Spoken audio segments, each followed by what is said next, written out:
নমস্কার বন্ধুরা, কেমন আছেন সবাই? কেরালাই সংসার আরও একটি ব্লগে আপনাদের স্বাগত জানাই।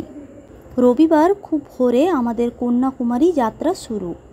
ট্রেন ছাড়বে ঠিক 5:55-তে, তাই আমরা সবাই ঘুম থেকে উঠে তাড়াতাড়ি রেডি হয়ে নিলাম। সঙ্গে ব্রেকফাস্টের জন্য লুচি আর তরকারি নিয়ে বেরিয়ে পড়লাম। টিকিট ছিল স্লিপার ক্লাসে। জানলার পাশে বসে আমরা কত গল্প, কেরালার প্রাকৃতিক দৃশ্য দেখতে দেখতে 5 ঘন্টার যাত্রা শেষ করলাম চোখের পলকে।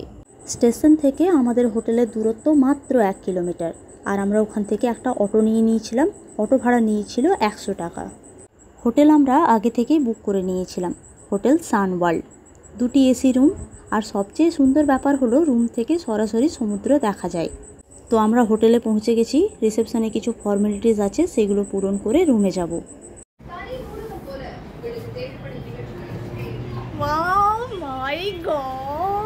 মা দেখো, এদিকে এসো একবার, এখান থেকে সব দেখা যাচ্ছে।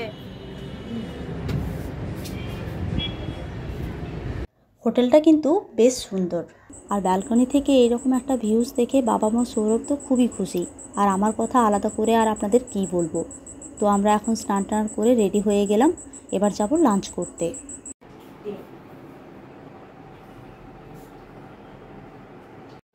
চলো। বাঙালিরা ঘুরতে এসেও বাঙালি খাবারের খোঁজ করে। এটা কত সুন্দর লাগছে দেখতে, দেখো।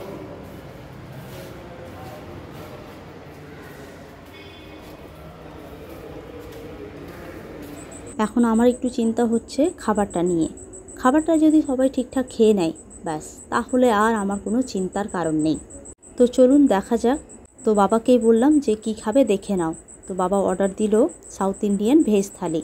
তবে আমি যতদূর জানি তামিলরা কিন্তু নারকেল তেলে রান্না করে না, তারা রান্না করে বাদাম তেলে। তো আমরা এখন ওয়েট করছি খাবারের জন্য। সবার খিদেও খুব পেয়েছে, এবার ঠাকুর ঠাকুর করে ঠিকঠাক খেতে পারলেই হলো।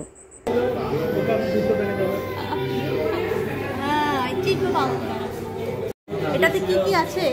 এটা মনে হয় সাম্বার, এইটা রসম টক, এটা আর এইটা দই, আর এইটা কি বুঝতে পারছি।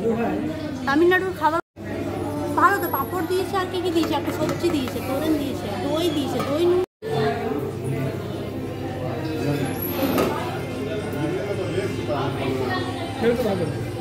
এটা ভালো লাগছে। সেটা তোরেন, ও পেঁপে তোরেন নয় তাহলে, তো এটা আভিয়া।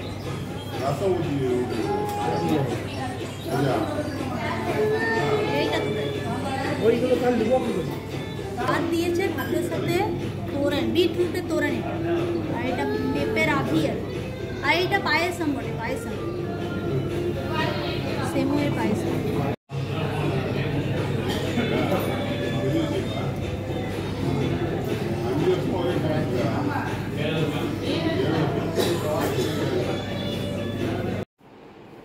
ইচ্ছু, মায়ের কেমন লাগলো খেয়ে? মা তো একদম চেটে পুটে খেয়েছে।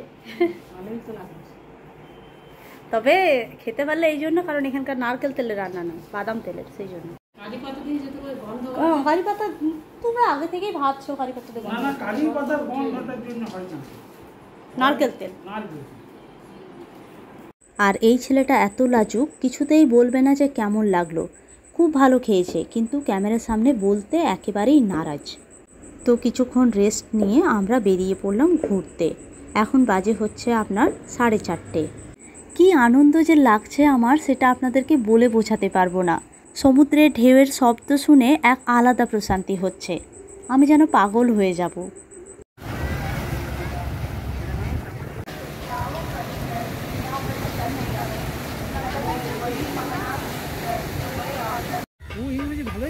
হ্যাঁ, ওই লোকটা ইংলিশ ভালো বলছে। আর এরা এখন এই যাবে মাছ ধরতে, তারপরে এগুলো কি বানাচ্ছে? বড়শি বানাচ্ছে। আর এখানে এরা বোট বানাচ্ছে।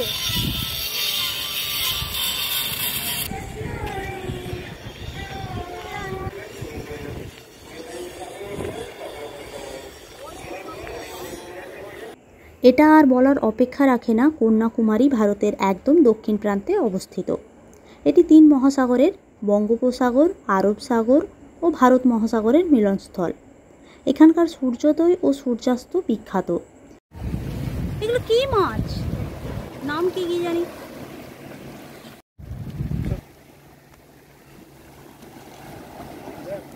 গ্লাভস পরে ইয়ে করছে, কাঁটা আছে না।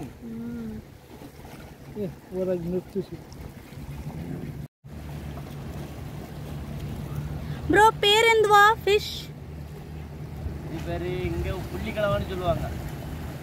எந்தவா? புள்ளி கலவா. उल्ली कड़वड़ा। अरे ये बोलो। हाँ फेंक दिया। फेंक क्यों दिए? हाँ? फेंक क्यों भेंडा? वो खाने के लिए अच्छा नहीं रहेगा। ओ खाने के लिए अच्छा नहीं है। अच्छा अच्छा इसलिए ভেবেছিলাম বিবেকানন্দ মেমোরিয়াল রকটা আজকেই দেখা কমপ্লিট করে নেব, কিন্তু টাইম ওভার হয়ে গেছে বলে গেট বন্ধ করে দিয়েছে। তো কাল সকাল 8টায় খুলবে বলছে। তো এখন আমরা এসেছি একটু কেনাকাটা করতে। এইগুলো কি বাজানো যাবে? এইগুলো বাজানো যাবে। আর নিচেরগুলো? ওগুলো বাজানো যাবে। দাম তো কত বলছে? 600 করে। এইটা 600 টাকা। আগে জিজ্ঞাসা করো। এগুলো সব ডেকোরেশন, শখের জিনিস। এদিকে আবার সানসেটেরও সময় হয়ে গেছে, তো কেনাকাটা বন্ধ করে এখন দৌড়াচ্ছি সানসেট দেখার জন্য। আহা কি সুন্দর দৃশ্য, চোখ যেন জুড়িয়ে যাচ্ছে, তাই না?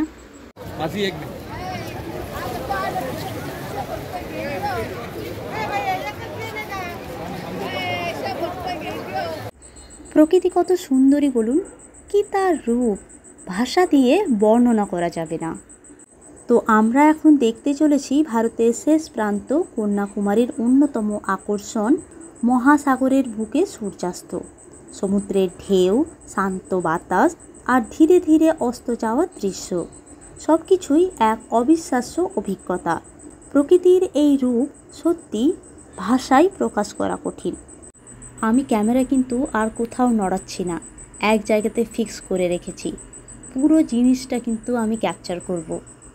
আগে দেখুন গোল থালার মতো কতটা বড় ছিল, আর এখন দেখুন ধীরে ধীরে ছোট হতে হতে হতে কতটা ছোট হয়ে গেল, শেষে একদম মিলিয়ে যাবে।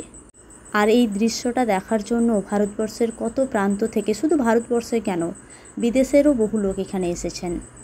এমন একটা সুন্দর মুহূর্ত দেখে মন ভরে গেল।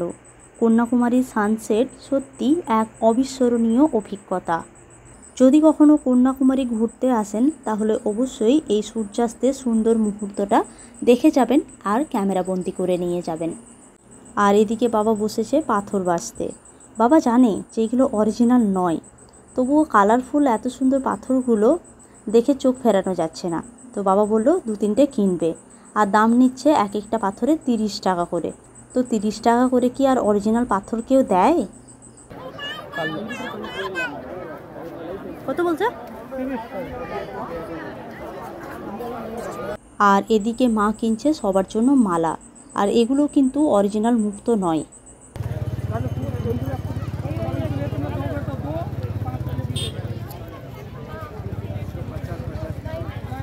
তো আজকের মতো ঘোরা কমপ্লিট হলো। এবার আমরা এসেছি ডিনার করতে। ডিনার সেরে তাড়াতাড়ি শুয়ে পড়তে হবে, কাল আবার ভোর ভোর উঠতে হবে সানরাইজ দেখার জন্য। তো ডিনারে কি অর্ডার দেওয়া হবে সেটাই দেখছি। এই সৌরভ, তুই কী খাবি? আমি চিকেন ফ্রাইড রাইস খাবো, তুইও। তো আমরা এখন ডিনার করতে এসেছি। অর্ডার দেওয়া হয়েছে 3টে চিকেন ফ্রাইড রাইস আর একটা ভেজ ফ্রাইড রাইস। মা যেহেতু চিকেন খায় না, সেই জন্য মায়ের জন্য ভেজ ফ্রাইড রাইস আর আমাদের 3 জনের জন্য চিকেন ফ্রাইড রাইস।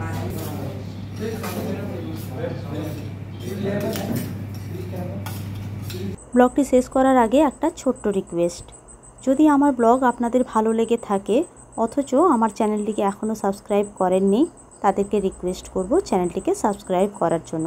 তবে চলুন আজকের ব্লগটি এই পর্যন্তই। ব্লগটি কেমন লাগলো জানাবেন, ভালো লাগলে একটি লাইক আর শেয়ার করবেন। আর আপনাদের সাথে আমার দেখা হচ্ছে আমার পরের ব্লগে। সবাই খুব ভালো থাকবেন, সুস্থ থাকবেন আর খুব আনন্দে থাকবেন। ধন্যবাদ।